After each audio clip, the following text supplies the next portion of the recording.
APAV, há 35 anos ao lado da vítima. Hoje conversamos sobre um fenómeno em crescendo, a violência contra pessoas idosas.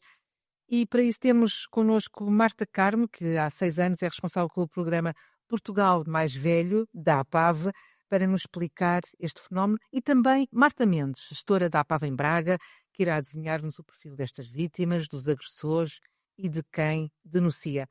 Olá, Martas. Muito obrigada. Sejam bem-vindas a esta conversa. Marta Carmo, comece por si. A violência contra pessoas idosas, a percepção que temos é que tem aumentado, mas não causa grande alarme social. É um fenómeno meio escondido. Porquê?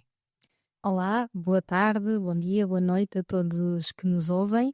É verdade, a percepção que temos tido, até mesmo pensando naquilo que são as estatísticas da APAV e o número de pessoas idosas apoiadas, é que nos últimos anos tem havido um ligeiro crescimento deste fenómeno. Isso não quer sempre dizer que a criminalidade, ou neste caso os crimes contra as pessoas idosas, tenham aumentado, pode querer dizer que que existe maior disponibilidade de serviços, que exige maior sensibilidade das pessoas e conhecimento sobre o que constitui ou não violência e crime e que existem mais denúncias. No entanto, hum, mesmo que a criminalidade em si não esteja a aumentar, o que também não sabemos, pode efetivamente estar. A verdade é que a evolução demográfica da nossa população, de um país tão envelhecido como Portugal, também tem um peso significativo aqui, ou seja, nós temos uma natalidade baixa, um aumento da esperança média de vida, o que significa que há cada vez mais pessoas idosas. E só isso fará, obviamente, aumentar este fenómeno. Não parece existir um alarme social equivalente a este envelhecimento da população e à probabilidade de aumento deste fenómeno. Enfim, isso pode dever-se a diferentes fatores. O facto de, no geral, as questões mais relacionadas com a população idosa, o que afetam as pessoas idosas não terem tanto destaque social ou até mesmo político, como outro tipo de questões que afeta, por exemplo, os jovens, ou as pessoas em idade ativa, as crianças, pode ter a ver com o facto de existir pelas próprias vítimas, familiares, cuidadores, uma certa incapacidade de reconhecer a violência e, portanto, de denunciá-la. Porque ela tem várias caras, não é? Exato, e muitas vezes há aqui situações de violência um bocadinho escondidas, questões mais familiares. Simuladas. Sim. Já lá vamos a essa tipificação desta violência contra as pessoas idosas. Marta Mendes, já o disse, é responsável pela APAV em Braga, uma região onde o rural ainda coexiste com uma vida cada vez mais urbana, uma cidade muito jovem, com uma grande população estrangeira, mas que também tem uma população ainda muito pegada à terra, à aldeia, à sua freguesia. Como é que no terreno é vivenciada a violência contra as pessoas idosas? Quem são as vítimas? De onde é que partem as denúncias? Há pudor? Conte-nos um pouco deste fenómeno aí na sua região. Bom dia, boa tarde, boa noite. E realmente o tópico que nos traz é especialmente importante trazermos a esta conversa.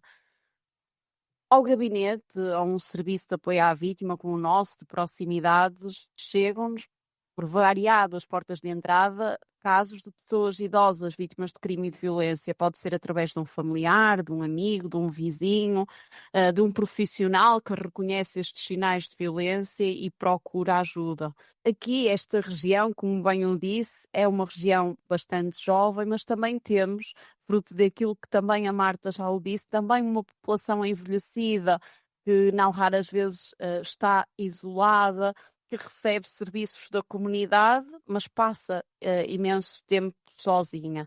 E quando centramos no perfil da vítima apoiada pela APAV, falamos maioritariamente de pessoas do sexo feminino, falamos mais de 76%, falamos de pessoas idosas entre os 65 e os 74 anos e maioritariamente de nacionalidade portuguesa, com todas as suas crenças enraizadas, com toda a sua bagagem, que é necessário o técnico de apoio à vítima fazer compreender que muitas vezes quando nos procuram nem sabem se estão no sítio certo, se são vítimas.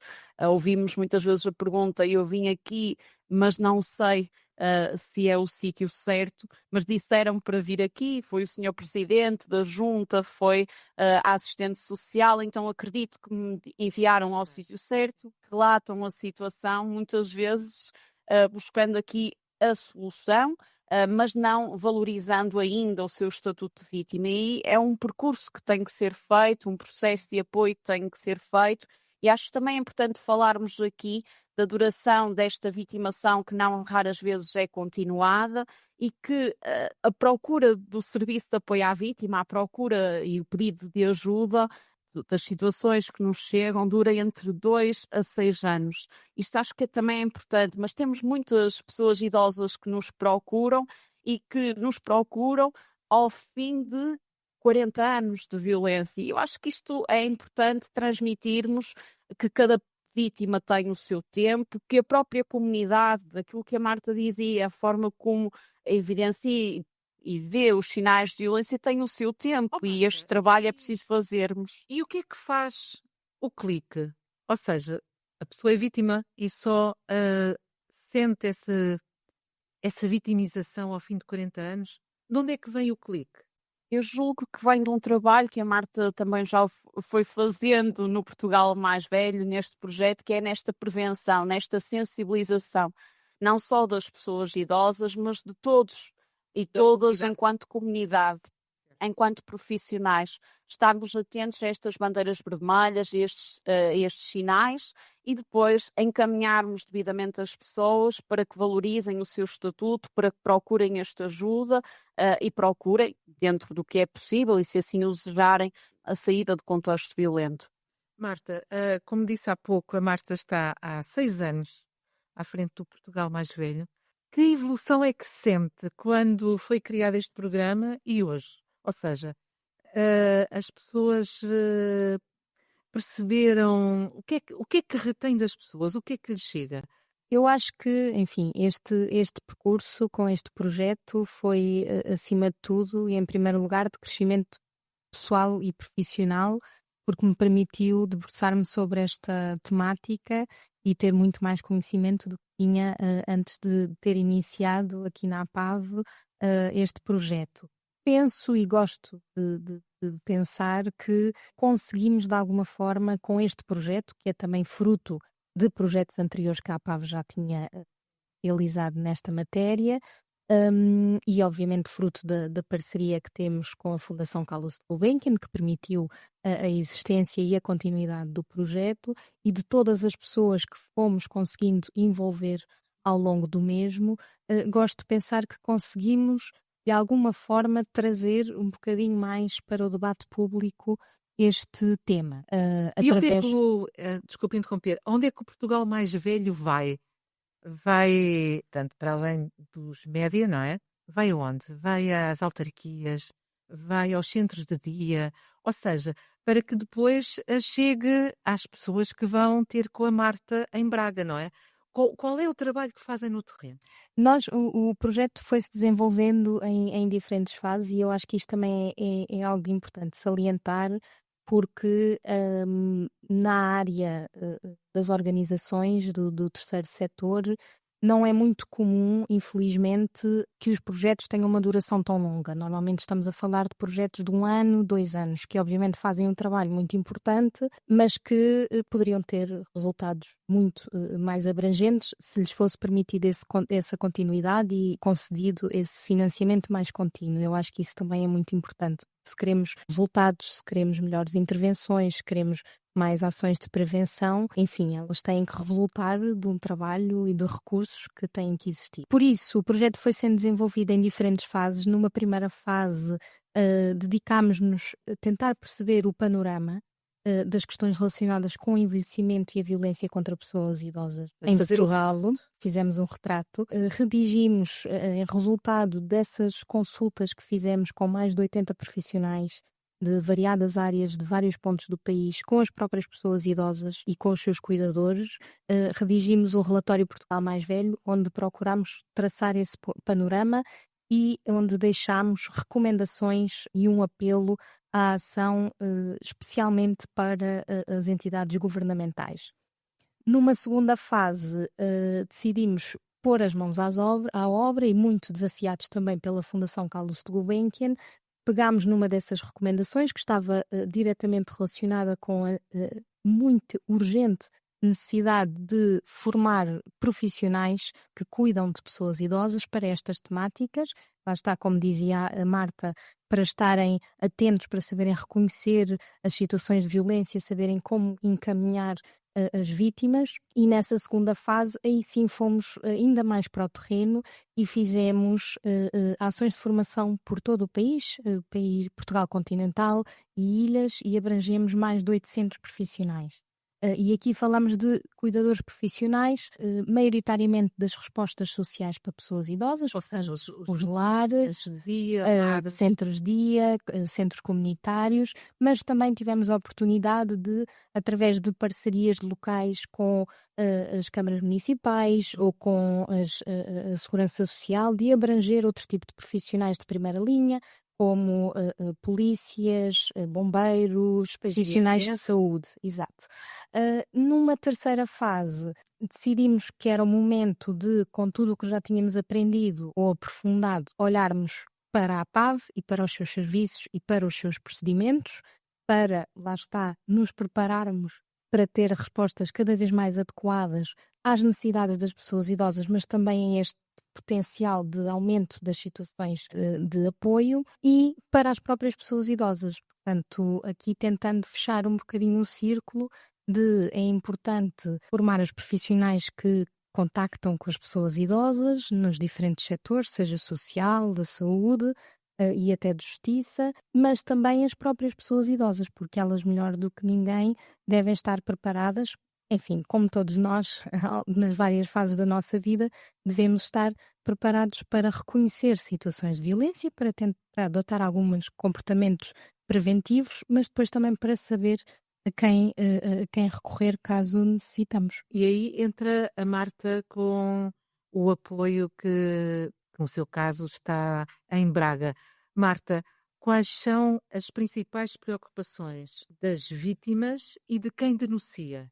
Eu julgo que, não sei dizer quais são as principais, são muitos casos e todos eles têm muitas preocupações e trazem-nos, não é, isso ao atendimento. Então deixa-me colocar a questão de outra forma. Consoante o agressor, pronto, se o agressor é alguém familiar ou se o agressor é uma pessoa fora do núcleo familiar, um cuidador, ou consoante o crime a que a pessoa idosa é sujeita, isso varia na comunicação que eles têm convosco? E no próprio processo de apoio, ou seja, sempre e maioritariamente falamos das pessoas idosas que apoiamos de crimes onde a pessoa agressora é o filho, é o cônjuge. Isso torna as coisas mais difíceis. Isso. Não raras vezes podemos, e maioritariamente falamos do crime de violência doméstica, mas também existem outros crimes. Tudo isto varia. Imaginemos se estivermos a falar de um crime público, onde todos devemos, da sua pergunta, iniciar este procedimento criminal com a apresentação de denúncia, mas existem alguns crimes cometidos contra pessoas idosas que, efetivamente, por conta de variadas situações ou de não existir esta especial relação... Então vamos lá falar desses tipos de crimes a que os idosos são sujeitos. Marta Mendes, aí em Braga, qual é o retrato que faz? É mais violência psicológica, violência económica, violência doméstica? O que é que lhe chega? Maioritariamente o crime de violência doméstica sob a forma de violência psicológica, mas também temos situações de violência física, violência económica ou financeira. Esta última muitas vezes não é verbalizado no imediato pela pessoa, que nem vislumbra isto como um comportamento violento e depois, durante o processo de apoio, durante as conversas com o técnico de apoio à vítima, começamos a compreender que a pessoa não tem acesso à sua pensão de reforma, começamos a compreender que a pessoa se desfez de terrenos ou de casas, doando-as, mesmo não tendo sido esse o seu propósito, não é? Não era esse o seu propósito naquele determinado momento, ou fazer testamentos a favor de alguém, Ou seja, a pessoa antecipando se foi calhar aqui uma pressionada, não levantada. é? Houve uma pressão por parte. Sim, esta violência económica ou financeira que muitas vezes não é, por assim dizer, tão mencionada verbalmente e desde logo pelas pessoas, pelos profissionais, e tentamos também procurar. Depois, a violência psicológica, onde muitas vezes estes insultos, este chamar nomes, não é se calhar aquele mais típico, um nome feio, mas é o desprezo da sua condição de mãe, da sua condição de mulher. Lembro-me, e acho que posso partilhar, uma senhora dizia, ele não me chama nomes, mas eu cozinho todos os dias para ele e ele diz que eu estou catética, porque já não me lembro do sal, mas ele não me chama nomes. Efetivamente, isto era uma forma de violência psicológica muito grave e a senhora tinha um impacto enormíssimo, mas não via isto como uma forma de violência, assim, no ponto de vista de nos dizer imediatamente, e apenas com os exemplos do dia a dia e da forma como se sentia e do impacto que trazia, compreendemos que efetivamente, e fazendo-o a ver, que isto é violência, que isto é violência psicológica que tem impacto na sua vida. Marta, tendo em consideração todo o trabalho que já fez, não é? E que os vários níveis, não é, de contacto, uma questão que eu queria colocar-lhe tem a ver com, primeiro, a vontade que os idosos têm ou não têm, ou expressam ou deixam de expressar quando são institucionalizados, quando vão para lares. E outra questão que tem a ver, possivelmente, com o seu trabalho direto no Portugal, no programa Portugal Mais Velho, como é que os lares vos recebem? Os lares podem ser locais de violência contra pessoas idosas. Sim, claro que sim. Nós aqui muitas vezes falamos mais, porque também são de facto, enfim, é uma maior percentagem dos casos conhecidos da violência familiar. Violência doméstica ou outro tipo de violência que ocorra no seio da família ou das pessoas próximas. Essa é a mais corrente. Exato. É aquela, pelo menos, que está mais ao descoberto. É que está mais descoberto. Mas a verdade é que a violência pode ocorrer em diferentes contextos. E, para além dessa violência interpessoal, que pode ser familiar, e é muitas vezes, existe também a violência institucional. Aqui falamos de instituições, quando o tema são pessoas idosas e instituições, pensamos imediatamente nos lares. Existem várias outras instituições, falámos há pouco dos centros de dias, enfim, aquilo que se chamam as respostas sociais, que dão resposta de alguma forma a uma necessidade social. Mas falamos também, ou devemos falar também, de outro tipo de instituições que prestam outro tipo de cuidados, nomeadamente os cuidados de saúde. A violência institucional é aquela que ocorre neste contexto de prestação de cuidados e que resulta das práticas e das políticas e da forma organizativa da instituição.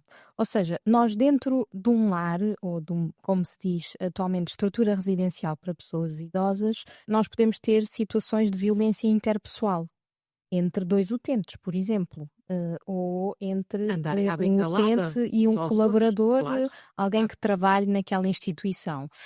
Mas, obviamente, essas situações são de prevenir, de identificar e de intervir, mas quando falamos da violência institucional, nós estamos a falar aqui de uma camada diferente. O que acontece na instituição e que resulta da forma como a instituição está organizada, dos seus valores, da sua missão, dos seus procedimentos. A infantilização da pessoa idosa, não é? Por falar-se muito alto, tratar-se... Ou os diminutivos. Sim, os guinhos, não é? Esse é aquele rigor no horário, não é? Claro que sim.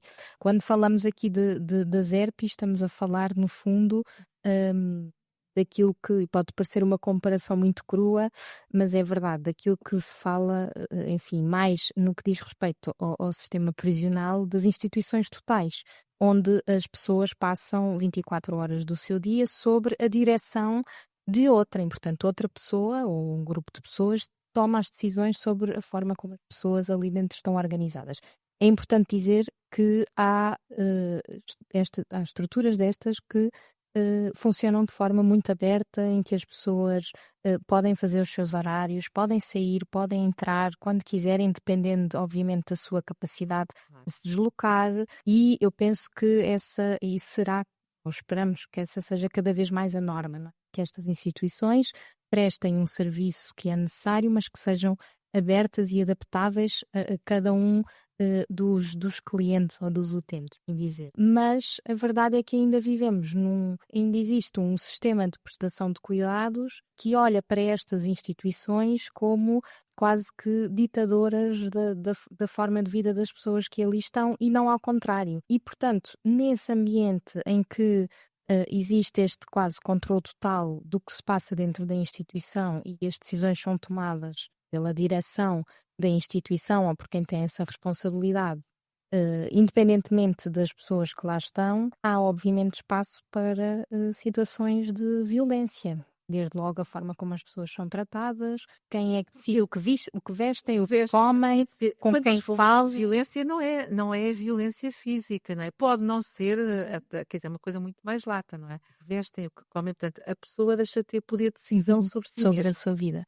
E depois, há bocado, a Isabel falava e bem de a violência que pode ocorrer neste contexto das instituições, pensando especialmente nas respostas sociais, pode verificar-se desde antes da entrada na instituição, ou seja, o procedimento de admissão de um utente numa instituição já diz muito sobre a instituição em si e sobre se ela é ou não respeitadora dos direitos das pessoas que vão integrar essa instituição. Uma instituição que aceite a institucionalização de uma pessoa que não deu o seu consentimento para isso, ou que o consentimento foi assinado por um filho ou uma filha sem haver necessidade disso e sem haver um poder de representação desse filho ou desse filha, está logo à partida a violar os direitos daquela pessoa.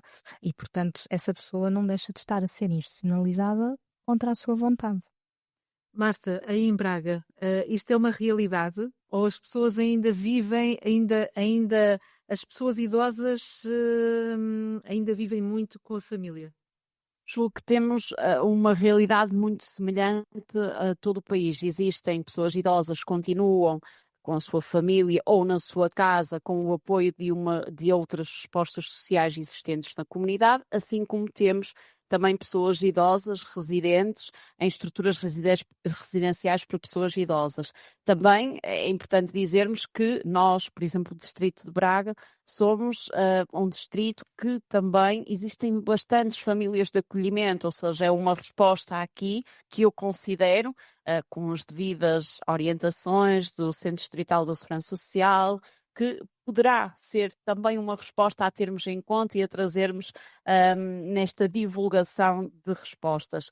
Braga, à semelhança do país, tem tudo isto e os casos que nos procuram, maioritariamente, como a Marta o disse e eu há pouco, desta violência em contexto familiar, maioritariamente tratamos dessas situações, mas existem efetivamente denúncias de situações de violência institucional e aqui em sentido mais macro, não focando em nenhuma resposta específica. Queria vos ouvir sobre a alteração do perfil da pessoa idosa, de que começámos a falar nisso no início desta conversa. Hoje a pessoa idosa é cada vez mais uma pessoa com qualificações. E eu gostaria de saber se o impacto da pessoa quando chega aos mais de 65, ou seja, esta pessoa idosa, quando é confrontada com o título de pessoa idosa e que sabe que tem muito para dar ainda, mas a sociedade retém essa pessoa. Isto também é uma forma de violência. O idadismo de que hoje se fala também é uma forma de violência.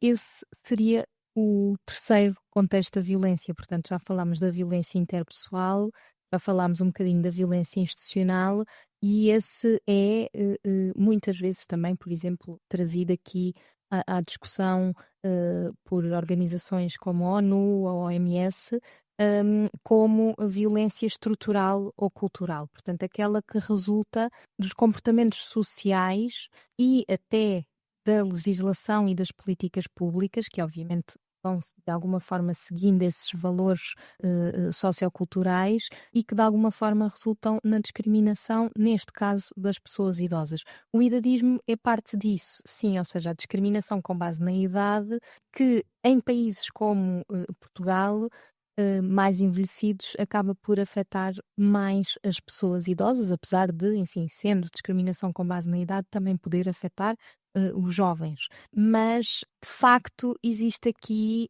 alguma associação, enfim, vivemos numa sociedade que valoriza aquilo que é novo, jovem e considerado, por ser jovem, mais bonito e mais valioso e, acima de tudo, mais produtivo. E é uma sociedade que olha para as pessoas ou para o envelhecimento como algo negativo, no sentido de perda de produtividade, perda de juventude, perda de beleza, o que afeta ainda mais as mulheres mais velhas, e portanto há aqui, associa-se ao envelhecimento, perda de valor, de capacidade, e isso nós vemos cada vez mais que não corresponde à realidade. As pessoas não deixam de ter o mesmo valor, ou se calhar até têm mais, no dia em que fazem 65 anos. A própria questão dos 65, porquê 65? Enfim, é um critério puramente etário e que não devemos deixar que, obviamente é importante, tem que existir para a atribuição de regalias, de apoios, enfim, por questões jurídicas, mas não devemos deixar que esse critério nos diga muito sobre a pessoa. E nós, fruto também destas alterações demográficas que temos assistido e, acima de tudo, do prolongamento da esperança média de vida e do aumento do número de pessoas idosas, o que temos é um grupo etário tão diverso quanto qualquer outro. Portanto, cada pessoa idosa é uma pessoa idosa, cada pessoa idosa chega àquela idade com uma história de vida diferente, com um conhecimento diferente e com capacidades diferentes. A verdade é que, com mais ou menos qualificações, e é certo que temos assistido, obviamente, maior qualificação da população em geral, o que resulta em pessoas idosas também mais qualificadas, mas independentemente disso, todos nós podemos ser vítimas de um crime em qualquer momento. E há aqui questões específicas sobre o envelhecimento que não tem que necessariamente estar, mas muitas vezes está associado a alguma fragilidade, seja física, seja mental, que podem deixar as pessoas numa situação de vulnerabilidade diferente. Outras vezes não. Outras vezes temos pessoas que já são pessoas idosas e que têm aqui uma série de fatores de conhecimento, de apoio familiar, de experiência de vida, que as torna bastante preparadas para prevenir situações de violência, para lidar com elas caso aconteçam. Portanto, a verdade é que nós falamos aqui de um grupo tão diverso quanto qualquer outro, e apesar de ser importante conhecer o fenómeno, procurar traçar aqui algumas tendências, eu penso que era aquilo que a Marta dizia, o processo de cada um e a bagagem que cada um traz é diferente, e isso depois resulta também numa postura diferente perante a probabilidade ou a possibilidade de ser vítima e depois sobre o efetivamente ser vítima. Marta, aí em Braga, da sua experiência no terreno, quem é que mais denuncia este tipo de crimes? São os familiares, são os vizinhos, são os amigos? Eu brincaria e dizia, são os denunciantes, que muitas vezes não sabemos se são familiares, são amigos, são vizinhos, se são filhos, se são netos, não sabemos. Não, às vezes pedem o anonimato e garantimos. Efetivamente o que conta é apoiar a pessoa idosa vítima, é chegar à pessoa idosa e prestar-lhe o devido apoio. Mas estamos convencidos que muitos deles são familiares, amigos, profissionais, que conhecem as situações, que muitas vezes presenciaram algumas das formas de violência e não raras vezes já perceberam o forte impacto que aquilo está a ter na vida da pessoa idosa e dão-nos conta disso, ou seja, relatam as diferenças com que como a pessoa vivia e como a pessoa vive. E isso faz-nos ver que efetivamente existe ali um crime, que existem ali muitas formas de violência.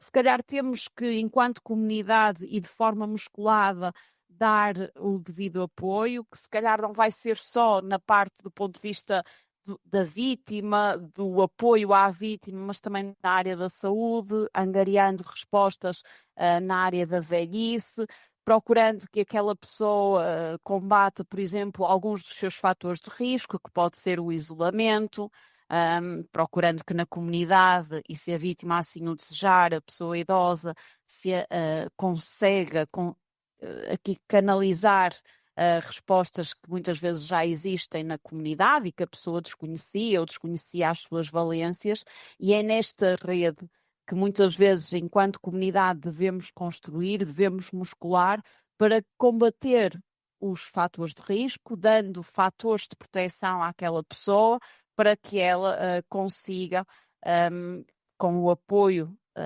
destas pessoas, que as situações de violência diminuem ou mesmo cessem. Marta, o abandono também é uma forma de violência? Neste distanciamento físico que muitas vezes sentem, neste distanciamento do ponto de vista do afeto, que muitas vezes verbalizam.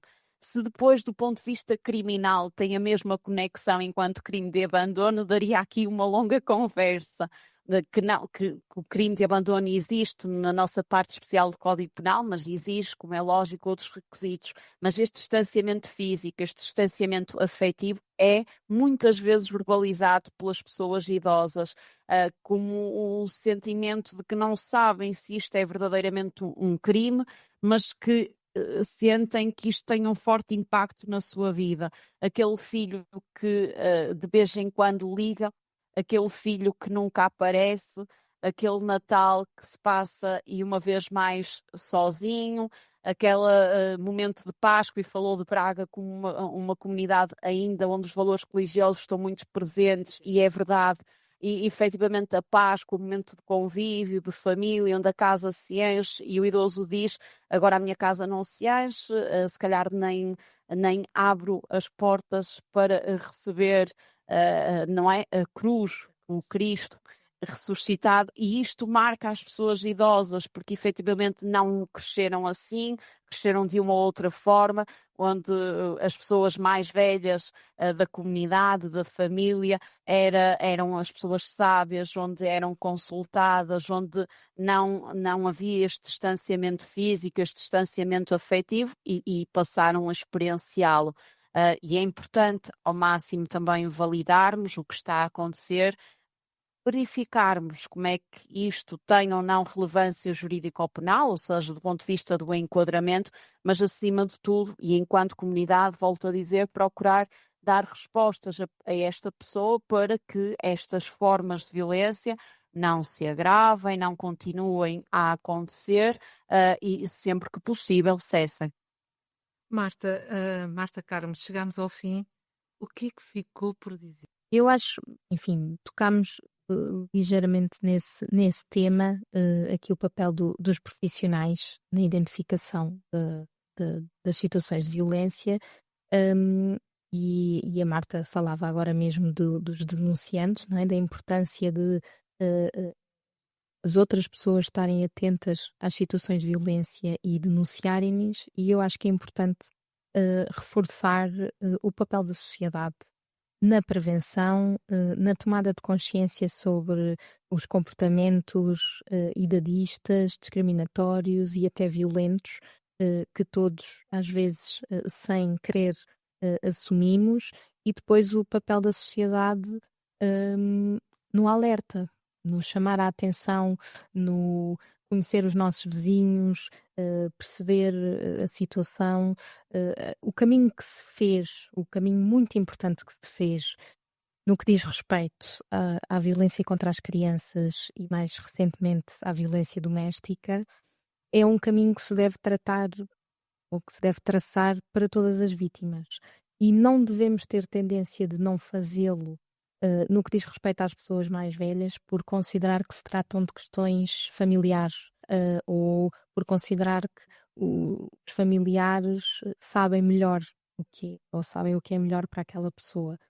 Devemos envolver-nos, devemos olhar para o lado, denunciar, pedir ajuda, falar com as pessoas, porque no fundo, enfim, eu gosto de fazer este exercício de pensar que se tudo correr bem, eu vou ser uma pessoa idosa e nesse momento eu vou querer ter uma comunidade envolvida Yeah. e atenta àquilo que eu possa precisar, e acho que isso é algo que nós podemos fazer e devemos fazer desde muito cedo. Devemos ensinar os nossos filhos a fazer e devemos fazê-los nós próprios, A para que cuidar eles dos sigam o avós, não é? exemplo. Basta ensinarmos aos filhos a cuidar dos avós. Sim, pode ser uma forma de cuidar, É. ou seja, nós às vezes Os associamos exemplos o são cuidar a tomar conta, a dar algo que a pessoa precisa. Às vezes o cuidar é conversar, perguntar se a pessoa precisa de ajuda e estar atento, achar alguma ouvir, coisa ouvir a estranha pessoa. e fazer alguma coisa sobre isso. Não pensar, não é comigo, é melhor não me meter. Às vezes a melhor coisa que fazemos é mesmo meter-nos, obviamente com os devidos cuidados e com a ajuda das organizações e das entidades que servem para isso mesmo. E aqui está a PAV. E voltamos quase ao início da nossa conversa. Marta, Marta Mendes, lanço-lhe o desafio de quem está no terreno. Queria que me deixasse uma história, um nome, uma memória que tem consigo relativamente às pessoas mais idosas. Calhar uma história, também por conta de ser um momento especialmente delicado para todos nós, enquanto pessoas, enquanto técnicos, que foi a pandemia. Recebemos efetivamente uma familiar, uma chamada, que nos relatava aqui uma situação de elevado risco do ponto de vista de morte, de vitimação, e aquela familiar estava muito, muito preocupada. Mesmo muito. Foi feita a avaliação de risco, foram dadas as estratégias, delineadas as estratégias, as várias, não é? Porque estava inacessível a pessoa idosa vítima de crime. Aquela familiar manteve sempre os contactos com a técnica, confiou no nosso trabalho e no momento em que a pessoa agressora saiu de casa, foi falar com a pessoa idosa, expôs que já nos tinha procurado, que havia solução e que se ela quisesse, aquele era o momento de saírem daquela casa em conjunto, e assim o fez. Foram para a GNR, falamos com os colegas, isto em plena pandemia, foi mais delicado, havia para todos nós o confinamento obrigatório, era uma pessoa idosa a sair do confinamento obrigatório e todos estes preconceitos também associados na cabeça daquela determinada pessoa e daquela familiar, que a técnica que tentamos aqui enquanto gabinete também explicar o melhor que sabíamos e podíamos, todos nós ainda também no desconhecimento, e com o apoio da GNR integramos temporariamente a pessoa numa resposta de acolhimento de emergência para vítimas de violência doméstica. Eu digo temporariamente porque era efetivamente uma pessoa idosa e que entendíamos que merecia ou do tribunal, que poderia ser do sistema judicial, aquela pessoa agressora ter uma medida de coação e ver-se afastada da casa morada de família, ou se a pessoa assim o desejasse, também uma resposta adequada às suas especiais vulnerabilidades que existiam, não é? De doença, e que precisávamos.